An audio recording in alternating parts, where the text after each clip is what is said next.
সত্তর কোম্পানি কেন্দ্রীয় বাহিনী মোতায়েন করেও 4 কেন্দ্রের উপনির্বাচনে আটকানো গেল না অশান্তি। বুধবার ভোট শুরু হতেই দফায় দফায় উত্তপ্ত হয়ে ওঠে বাগদার রানাঘাট দক্ষিণ থেকে রায়গঞ্জ। ছাপ্পা ভোটের অভিযোগ ঘিরে তুলকালাম পরিস্থিতি তৈরি হয় বাগদার মালিপোতার 188 নম্বর বুথকে। বুথে যেতে বিজেপি প্রার্থী বিনয় বিশ্বাসকে তাড়া করে তৃণমূল কর্মীরা। ভাঙচুর করা হয় গাড়ি। বাগদার মালিপোতা গ্রাম পঞ্চায়েতের গাতপুকুর এলাকায় 188 নম্বর বুথে ছাপ্পা কার্যত একই ছবি রায়গঞ্জে। বিভিন্ন বুথে কার্যত তৃণমূলের বাধার মুখে পড়েছেন বিজেপি প্রার্থী মানস কুমার ঘোষ। বিজেপি প্রার্থীকে দেখে কার্যত ধাওয়া করেছেন তৃণমূল কর্মীরা। গো ব্যাক স্লোগান দিয়েছেন। রায়গঞ্জের মিলনপাড়ায় 6 নম্বর ওয়ার্ডের 6 নম্বর বুথে বহিরাগতের হঠাতে লাঠি উঁচিয়ে তাড়া করে কেন্দ্রীয় বাহিনী। ভোটের আগের রাত থেকে উত্তপ্ত ছিল রানাঘাট।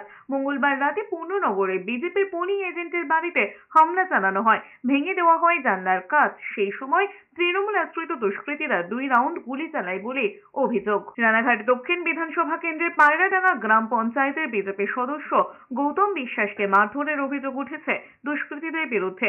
গুরুতর আহত অবস্থায় রানাঘাট হসপিটালে ভর্তি করা হয়েছে তাঁকে। এদিকে রানাঘাট জগপুরে বিজেপি ক্যাম্প অফিস ভাঙচুরের ঘটনায় 2 ব্যক্তিকে বেধড়ক মারধর করা হয়েছে।